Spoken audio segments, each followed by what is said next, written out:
Howdy, friends. Thanks for joining us on the All Terrain Podcast once again. Today, we've got a treat for our Jeep-loving fan base, although, for all I know, that's just Brent. Hey, Brent.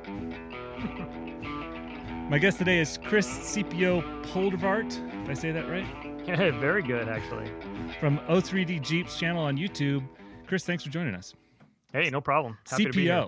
CPO, that's CPO. CPO, that's your handle. Yeah, that's been my nickname for many, many years. And I'll go ahead and clear the water on this. A lot of people assume that means Chief Petty Officer. I am not Navy. Nothing against that. But it actually is a derivative of my first and last name, C and PO for Chris Poldervaart. Awesome. Long story I won't get into, but just want to make sure that people know that I'm not a Chief Petty Officer. Okay. No worries. So CPO here produces the O3D Jeeps channel on YouTube, and that used to be Overclocked, or is it currently, there's some sort of relationship between those two names? Yeah. So O3D Jeeps stands for Overclocked Jeeps. It's just a shortened version. And it started out, Overclocked is the name of my Jeep. So it started out with me building my Jeep and a channel around that. And then I bought my son a Jeep and started building his. So we became Jeeps plural. Right. And so I had to sort of evolve the channel. So it became Overclocked Jeeps.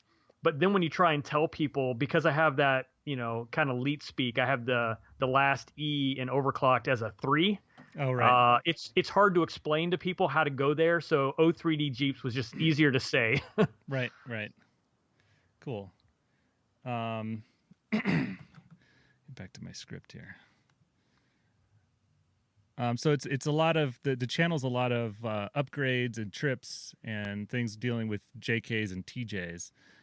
You've got a lot of content, and one of the things one of the cooler things I see on the channel right now is your trip through Colorado on the backcountry discovery route.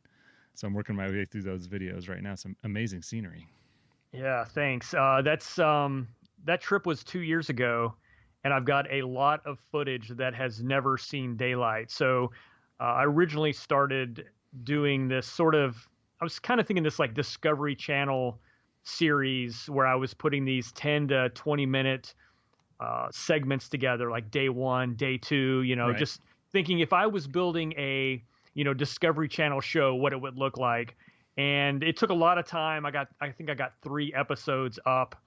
And to be honest with you, just got overwhelmed with a whole bunch of other stuff. Right. And the whole rest of the trip, which was about 2 weeks, is still left untouched. So I've been going back through recently and sort of pulling out nuggets from that trip and looking at that footage and, throwing up a new video from time to time. It's been kind of cool reliving the experience. I'm almost glad I waited 2 years because it is really like redoing it all over again and the emotions associated with it because it's been so long since I've seen that footage. Yeah, it's super cool going through old stuff like that, and you did a lot of GoPro driving footage, and being able to see that scenery again is pretty awesome.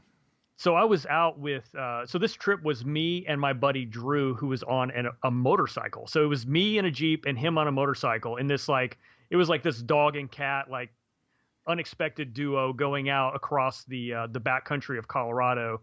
And the reason we were following the backcountry discovery route is because he's an adventure motorcyclist. So we sort of latched onto that adventure motorcycle routing, and they had it all mapped out where basically you can get from one end of the state to the other without touching, very much pavement. There's a couple places, maybe 20 to 50 yards here, or maybe a mile here where you have to cross over. But the goal is to go from one end to the other almost entirely on dirt.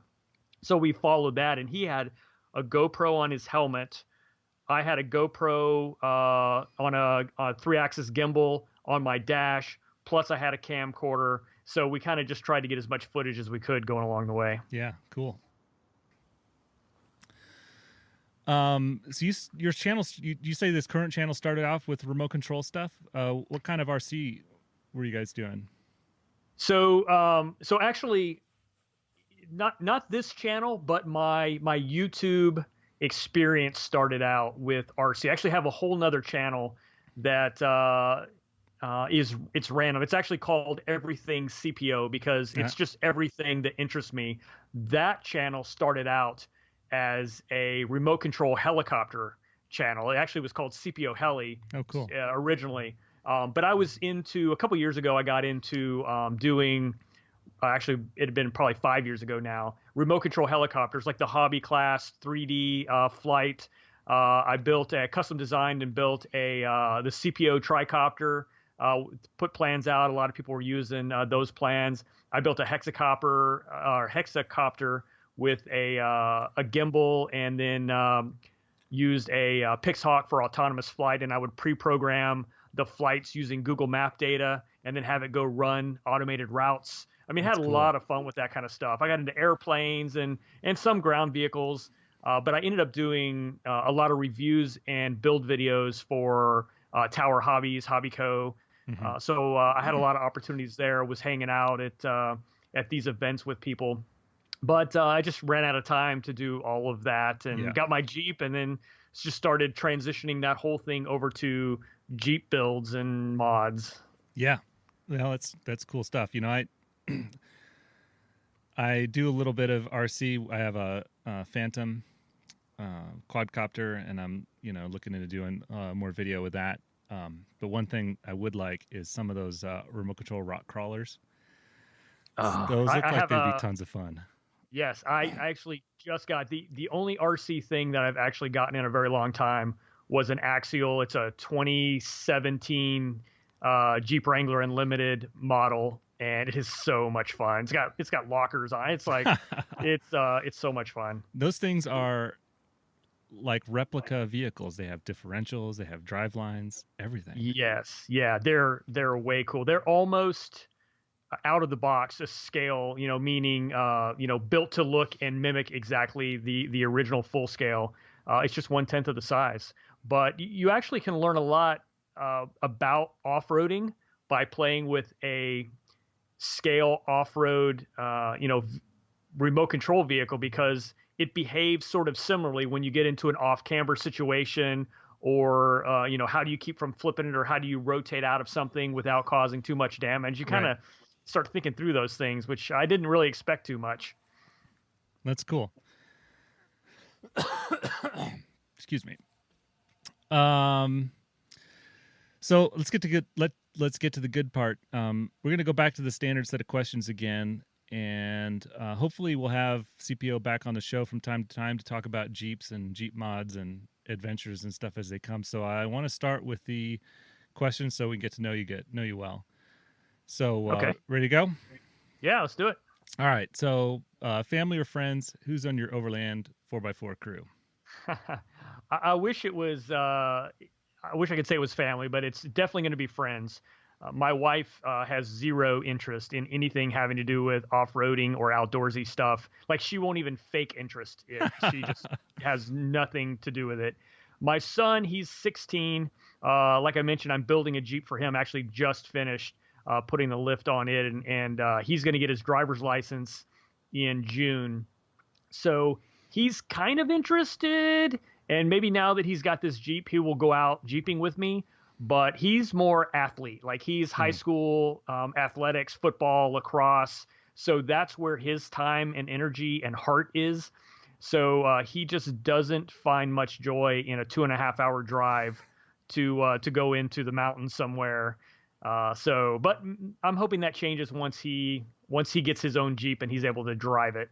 That probably will. The Jeep was my first vehicle, but not nearly as nice as your kid's Jeep. Yeah, he's way too lucky. Yeah. So it's kind of, to be fair, it's kind of it only came to be because I was super excited about doing this Jeep, and so I kind of use it as an excuse. Yeah, that's reasonable. So you got a couple. Do you go four-wheeling there? You're in Maryland, right? Yes, I'm in Maryland, which totally blows. No. I spent most of my adult life in Wyoming and Colorado. So out here in Maryland is just ridiculous. So there's no place to legally go off-roading around here. I have to go 2.5 hours pretty much any direction. West Virginia, up to Pennsylvania.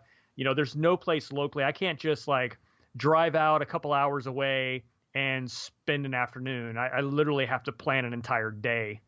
to go wheeling. So that stinks. I feel for you. Yeah. So, what's your overlanding vehicles? The next question. Tell us about your JK. Yeah, so it's a 2015 Jeep Wrangler Unlimited. So it's the 4-door version because I'm kind of a soccer dad in a sorts.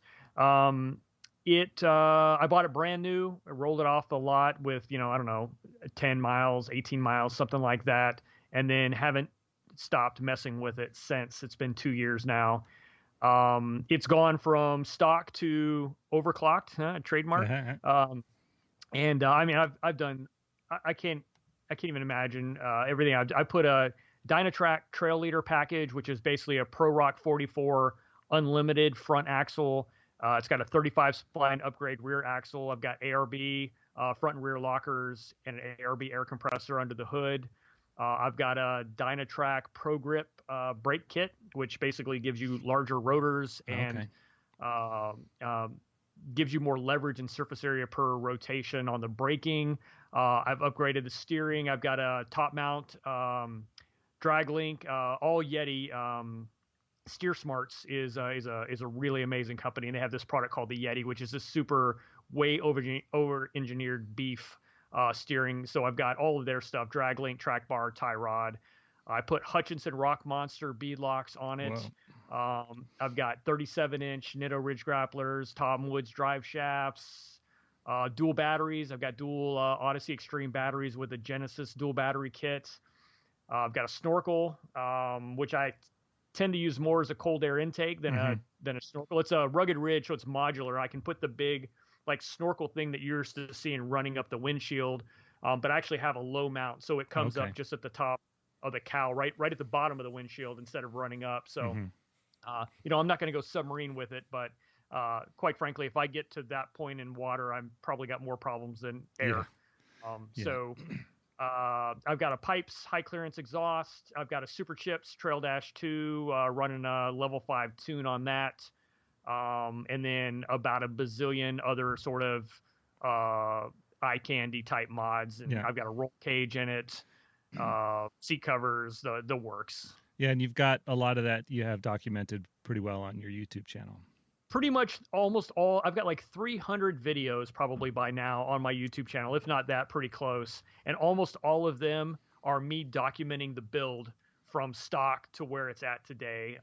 Very, very few things do not have a video. There are a few things where I just was not in the mood to film and edit, and I just wanted to knock a project out. So I get a lot of requests. Unfortunately, those are the things that everyone's like, hey, where's the video on this? I'm like, oh, sorry, I didn't do that one. But I try and do most all of them into some sort of a video. Yeah, if any of the listeners have ever Googled how to install XYZ on a JK, I'm sure you've seen one of his videos. I've seen your videos looking. You had a video about one of those hooks for the winch hooks. Didn't you do a video about the closed loop the Factor winch 55? Hooks? Yep. Yeah, I'm running a splicer on it right now, but I've done a couple of Factor 55 videos. Yeah.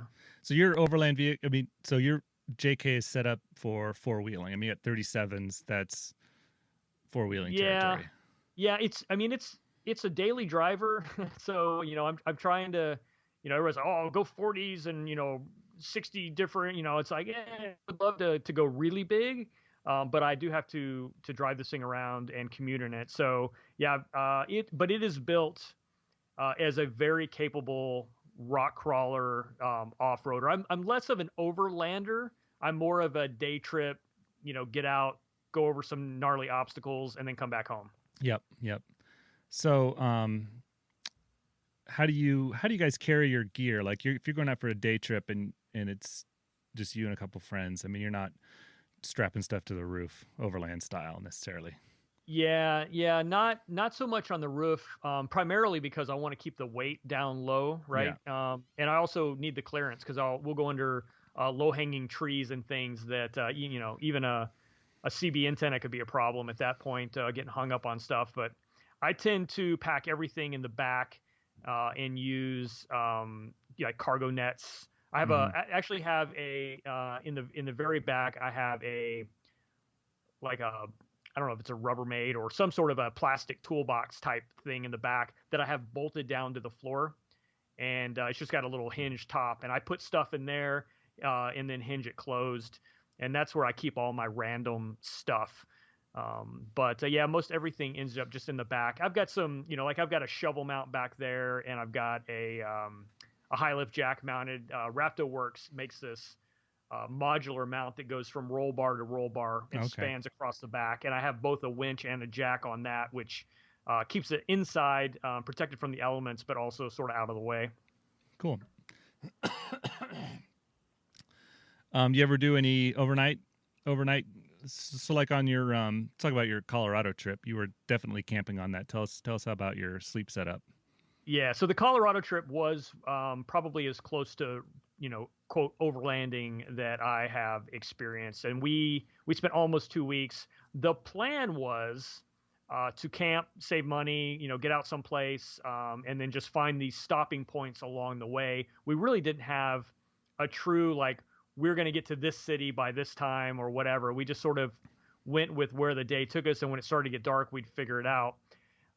So we did have a tent with us and a little propane heater that failed to ever start. Yep.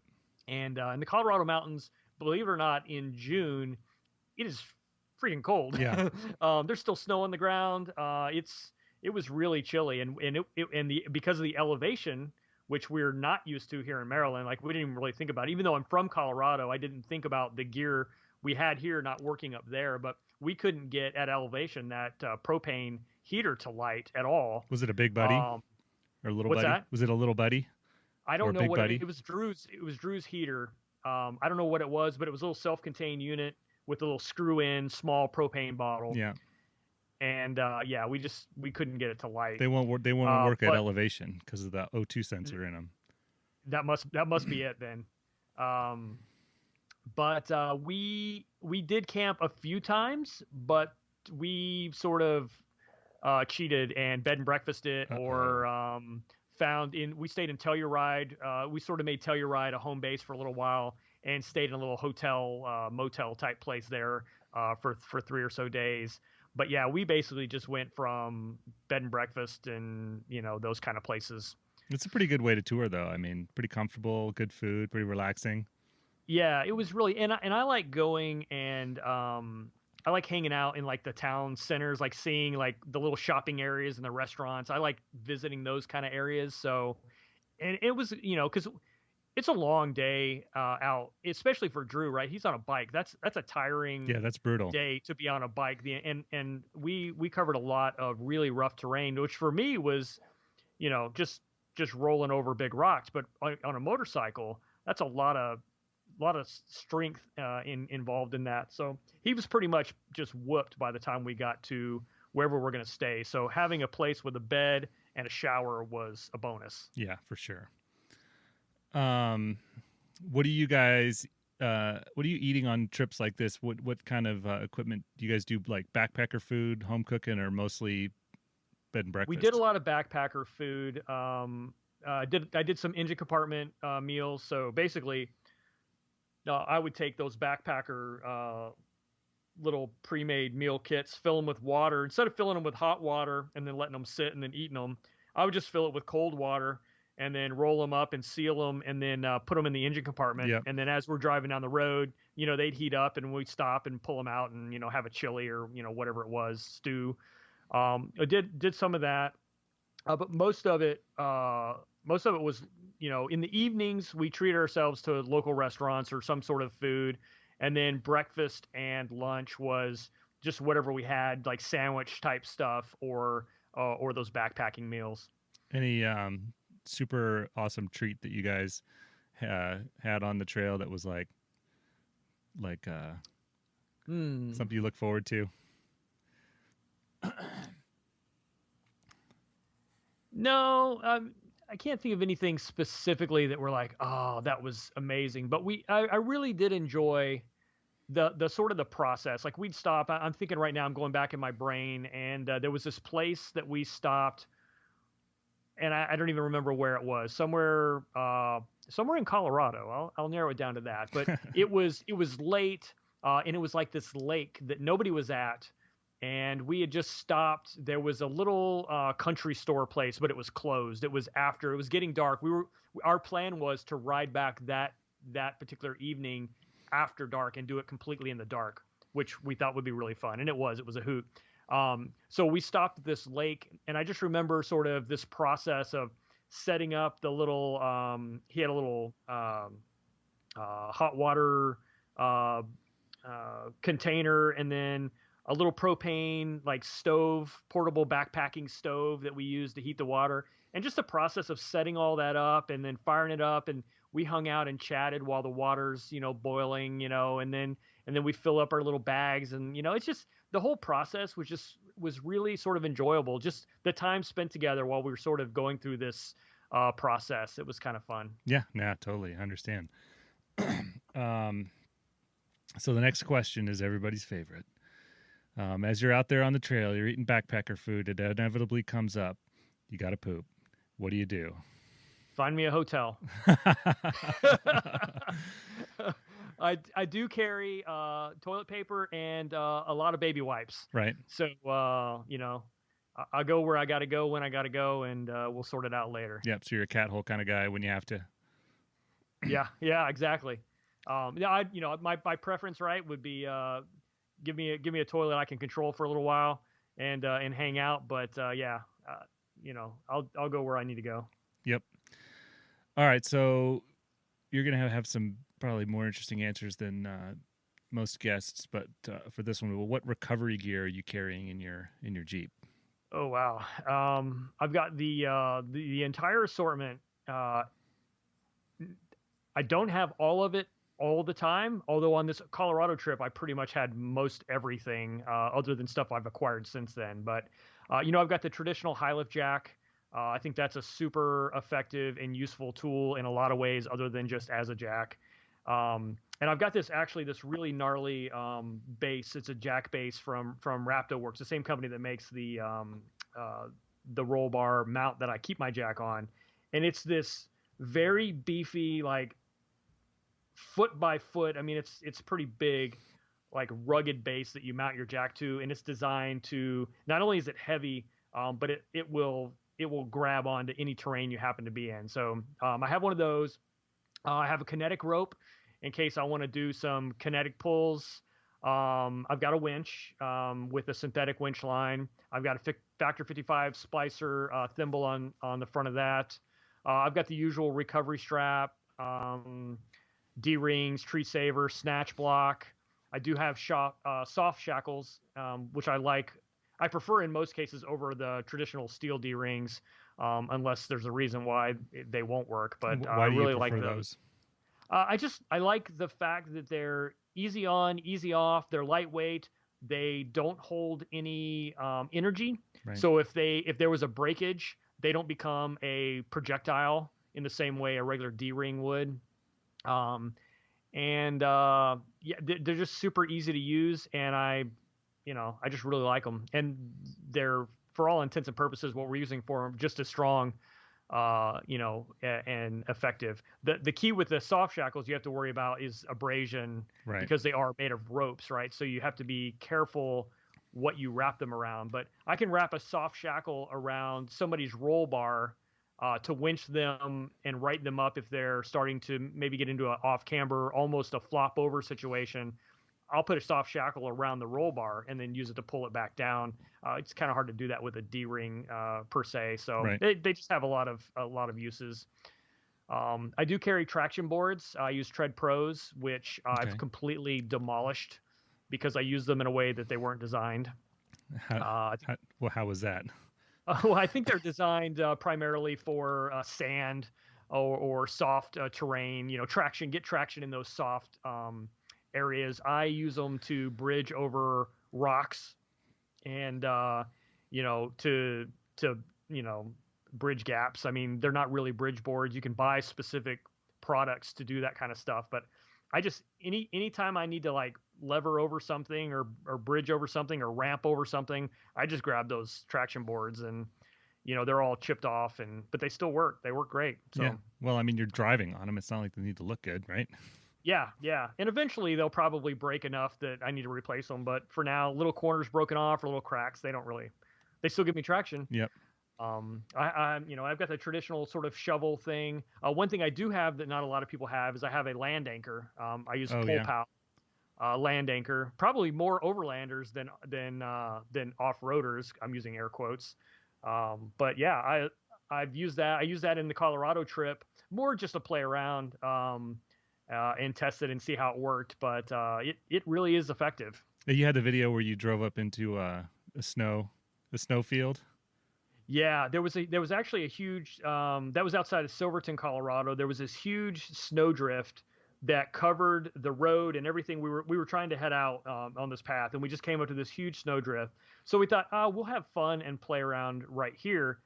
It's funny because being a YouTuber, one of the most interesting parts is seeing how people comment to your videos, Yeah. and they make a lot of assumptions and they hate on you, and they think that they know exactly what you should have done in all circumstances. Right. But this particular snowdrift covered the road, right? And we're tread lightly type of folks, right? So I'm not just going to go off-roading through some prairie and destroy it. And actually around this was this like marshy wet, because all of the runoff from that that drift area was filling up here. So it was either like a 2-3 foot snowdrift or just wet marshlands. So we played on that for a little while. I tried to go over it without anything, and at that point I didn't have lockers, and so I couldn't lock the front differential at all. So I'd get up there and I'd kind of get stuck trying to get on it. So then I put on chains. I used the chains to get across, and then on the way back it was like a 4 or a 5 foot, like I had to climb up on top of the drift again to get over it. It was taller on the other side.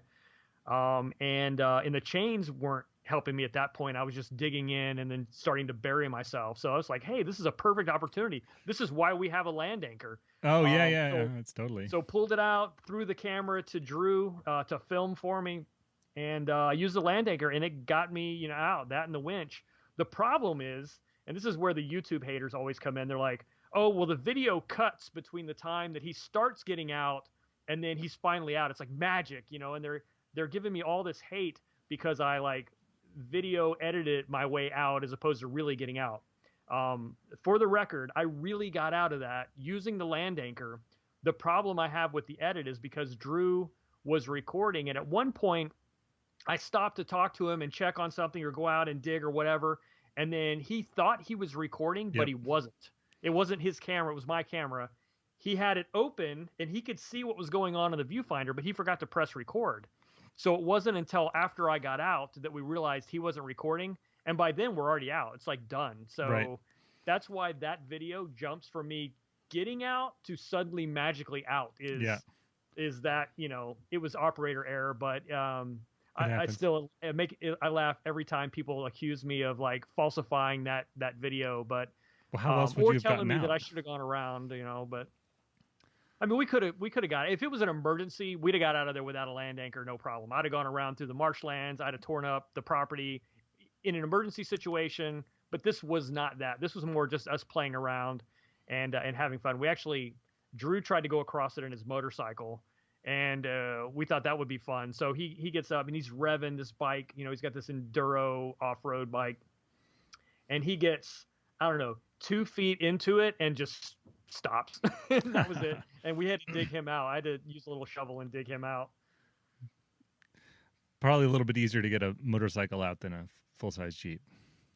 Yeah, for sure. And that was one of the challenges of me going with him is if he got stuck, no big deal. If I get stuck, it's not like he can help me. Yeah. Like his Kinetic motorcycle rope's not gonna can't work. help me out. Yeah. So I was effectively on my own, and I pulled, I dug him out of that snowbank. 2 days before, I had to use my winch to drag him out of a rushing like stream where he fell over crossing this like rushing water crossing. His bike died, flipped over, started to take him downstream, and we put a winch line on that and got him out. But yeah, it was just so much fun. Well, the next question is about onboard showers. I think you've already answered that Find me a question. hotel. Find me a hotel. So we'll skip over that one and talk about communication. What do you use for communication on the trail? So normally, I've got the usual CB radio. I use the Cobra. Was it the WXR 75, which is probably the most common Jeep radio. It's the one with all the buttons and controls on the mic itself. Oh yeah. It's been a great little unit. You can bury, it's got the main CB unit you hide somewhere underneath the glove box, and then you just have the mic that's exposed.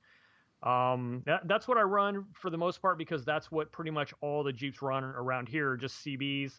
I do have a small handheld ham radio that I don't always carry it. It's in the Jeep right now. It's been in there for a little while. But I am a general class amateur radio license holder, so I can use it legitimately and legally whenever I want. I just don't use it that much. I'm considering putting in a mobile unit with a little bit more power. Yep. But mostly it's the CB for convoys and trail rides. And then when I was with Drew, he had this helmet-to-helmet communication setup. I can't remember the brand. It's real common with the motorcycle guys, where basically you just have this short-range radio communication between the two bikes and can talk. And so I set that up in my Jeep. I had a microphone and a speaker, Bluetooth speaker set up, and then he was on his bike and he had comm. So the entire time we're out running around Colorado, any of the video, you can hear us communicating like we're just sitting in the seat. We're just talking to each other the entire time. There's no button to push, no nothing. It's just constant stream of communications, which was really, really cool, because I felt like even though we were in separate vehicles, we really were experiencing everything together because of that communication style. That's pretty cool. Wondered what radio frequencies that use an FRS or something? I'm not sure. I don't remember. It was, if you Google like helmet to helmet comms, it's probably one of the major brands out there. Cool. Yeah. I mean, I wonder if they make like a headset thing that you could plug into just a regular truck. I don't know. It would be really, I'm surprised. Like I said, the bike guys got it figured out, because that's really the only way they can communicate, right? Because they won't have to pull a hand up to key a mic or whatever. But I'm surprised more people don't do it, car to car like that. Huh.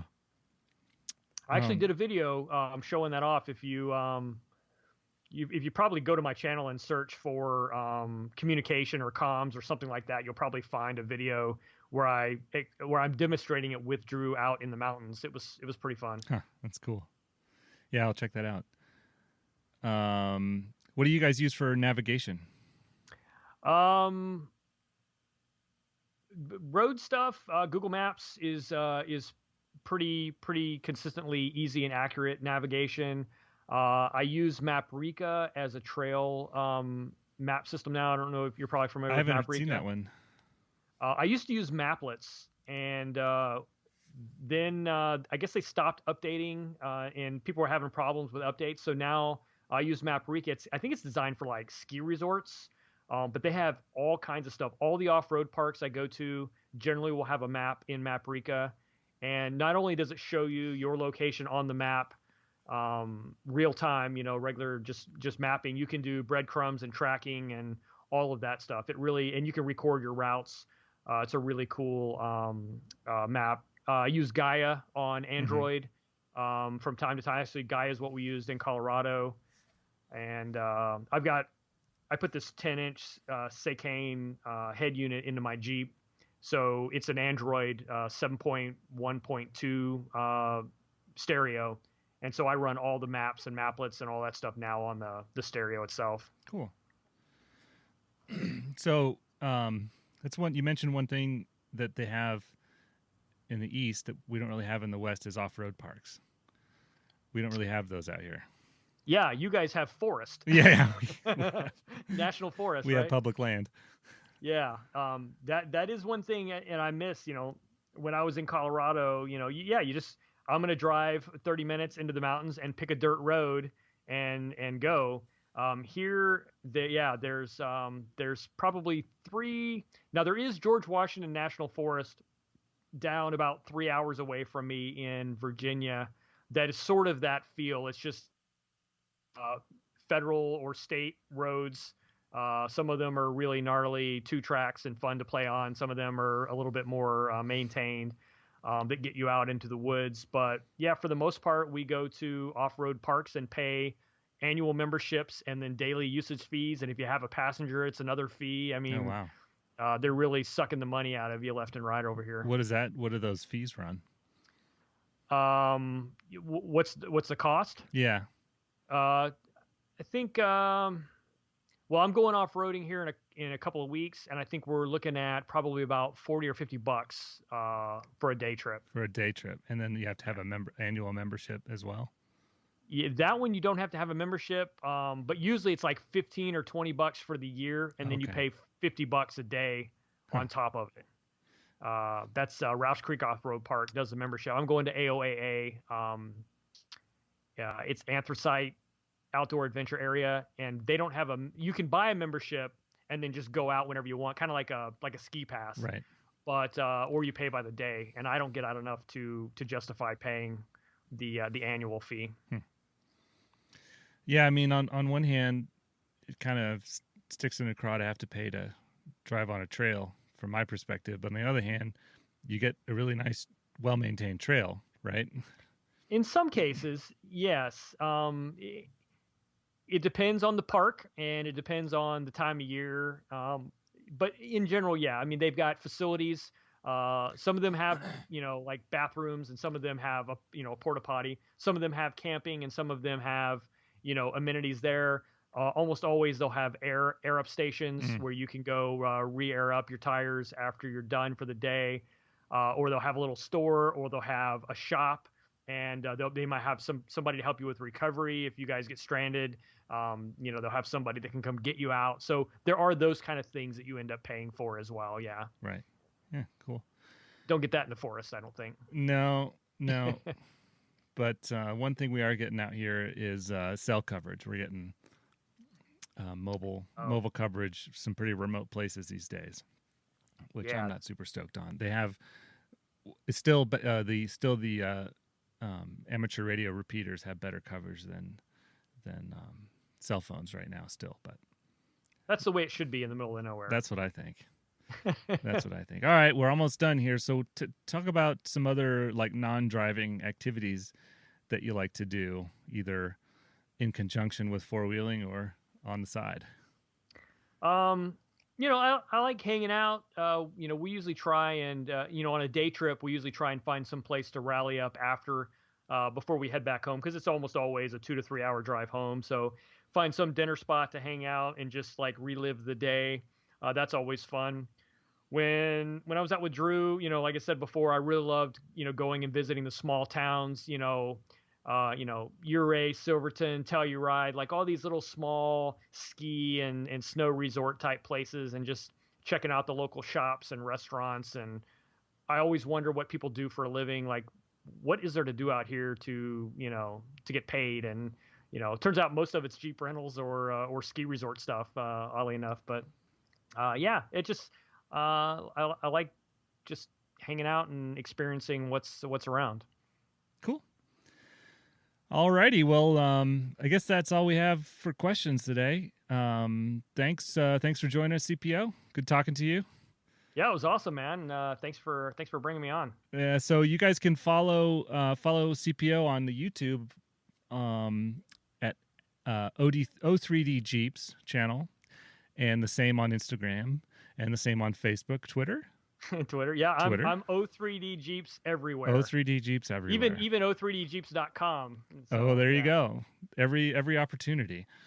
What about Snapchat? That's one thing we haven't mentioned. It's funny. I joke with my 16-year-old. I always call it Snapface, but I do not Snapchat. Yeah. I to be honest with you, I barely Twitter anymore. I did get on Instagram recently. My Instagram account's very new.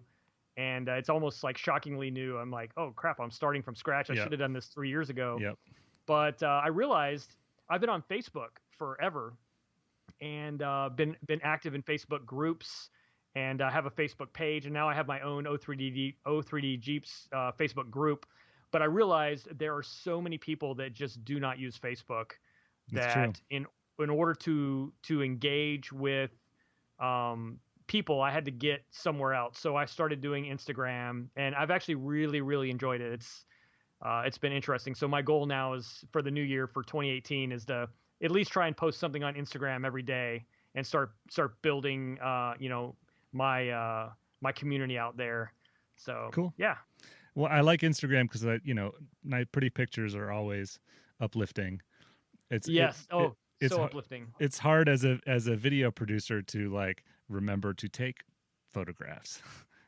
That's the worst. Yeah. So long before I was doing videography, I was into photography, and then I found that all the pictures I used to love taking, now I don't have any pictures. It's all video. I know. When I go out wheeling, I don't take pictures anymore at all, and it makes me sad. So maybe Instagram is the way to force myself to get back into that. Yeah, hopefully it works. All right, well, you can check our website. I'll have a blog post about this where I'll post all the links that we mentioned, and products and videos and whatnot. So check that. The All Terrain Podcast is created by me, Mike Henderson, at the Reno Collective, a co-working space here in Reno, Nevada. We still only have one review on iTunes, so there's prime real estate available there. Subscribe where you get your podcasts, and be sure to tell your friends. They may eventually forgive you.